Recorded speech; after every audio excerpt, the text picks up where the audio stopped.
Championnat régional de musculation femmes. Il y a deux catégories de poids de corps, les moins de 57 kg et les plus de 57 kg. Pour les athlètes seniors, qui sont nés en 1982 ou après cette date, et également deux catégories poids de corps, pour les moins de 57 et plus de 57, pour les athlètes master, c'est-à-dire nés en 1981 ou avant. Il y a trois épreuves à réaliser. L'épreuve bas du corps, l'épreuve puissance et l'épreuve résistance.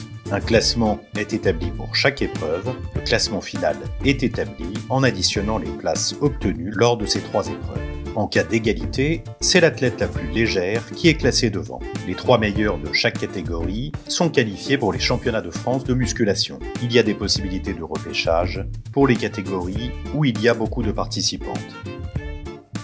Épreuve bas du corps, il s'agit du squat en drop set. La barre est chargée en fonction de votre catégorie de poids de corps.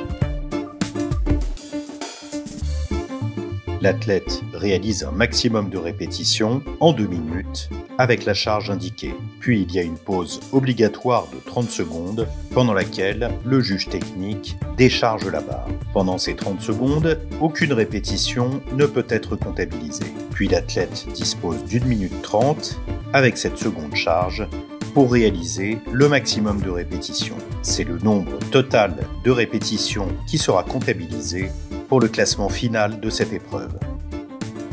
Épreuve puissance, développé couché, prise serrée. Au préalable, les organisateurs auront placé des marques sur la barre espacées de 62 cm. L'intégralité de la main et des doigts devront être placés à l'intérieur de ces marques sans les toucher. Il faut réaliser une série de 12 répétitions avec la charge maximale. Le classement de cette épreuve est donc établi en fonction de la charge réalisée pour la meilleure série de 12 répétitions. Pendant les 4 minutes d'épreuve, l'athlète peut réaliser le nombre de tentatives qu'elle le souhaite. Après une tentative, l'athlète peut soit augmenter la charge, soit diminuer la charge, soit retenter la même charge si elle a échoué précédemment. Pour être enregistrée, la série doit comprendre 12 répétitions validées. Si une répétition n'est pas validée, l'athlète peut continuer sa série jusqu'à faire 12 répétitions validées.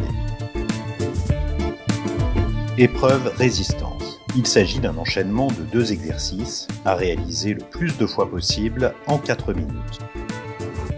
Soulevé de terre avec dégagé de bras, 10 répétitions à 120% du poids de corps pour les seniors ou 110% du poids de corps pour les athlètes master. Puis planche latérale avec élévation de bras avec un haltère de 6 kg.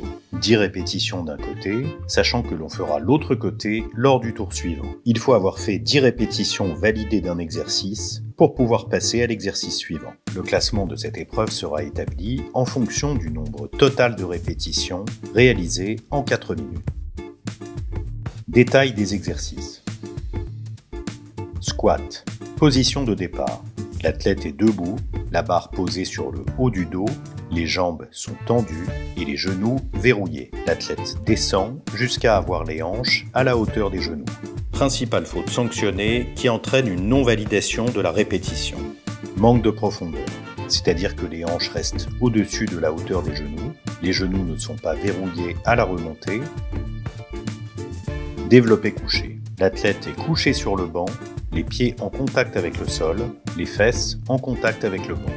Au départ de chaque répétition, la barre est tenue à bout de bras. Les bras sont tendus, coudes verrouillés. À l'arrivée, la barre rentre en contact avec la poitrine. Principale faute sanctionnée. Manque de profondeur, il n'y a pas de contact entre la barre et la poitrine. Les coudes ne sont pas verrouillés à la remontée.